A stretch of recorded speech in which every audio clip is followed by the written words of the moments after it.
兄弟们，夏天钓鱼最怕什么？热、晒、散晃，还挡抛竿。今天这款智飞2026新型钓伞能不能解决掉这些问题？我们直接实测。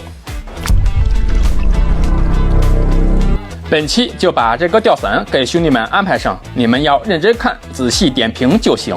1、外观与材质。这款智飞双弯钓伞是雾银灰配色，2.4米，带反光涂层，阳光下不吸热，挺显专业的。顶端为硬壳伞帽，带有天窗，透风透气不兜风。U 型的豁口，抛竿、提竿不挡竿，尾珠挺大的，防止磕碰。整体走线细节处理没有问题。伞布用料厚实，里面为黑胶涂层，阳光的照射下遮光效果挺好，没有针眼，不透光。伞骨为高弹玻纤加全铜铆钉，这个升级不错，遇到刮风天不易损坏，而且也不生锈。伞柄握把收纳撑开省力，双弯转向调节器，左右7档180度随意调节。伞杆是加厚不锈钢材质， EVA 握把很贴合，双板扣锁紧设计，加微调螺母提升锁紧力度，360度万向，可随意调整伞的角度和高低。它这个伞杆是做了加长设计，高度升级，插在地上，伞高是1.9米，适合站抛大饵团抽连用，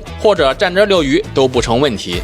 2、核心性能实测。防雨效果方面，整体挺好的，往伞面上泼水不渗漏，伞面有做疏水涂层处理，很丝滑，直接呈水珠状滚落。用手拍打伞面，一甩即干，不留水痕。抗风稳定性测试，4、5级的阵风，伞面没有被吹翻，里面伞骨是柔韧玻纤材质，韧性很好，提供缓冲性。总的来说，智飞2026新款钓伞是防晒抗风、高空间可站立抛竿的旗舰款，适合追求稳定与舒适的钓友。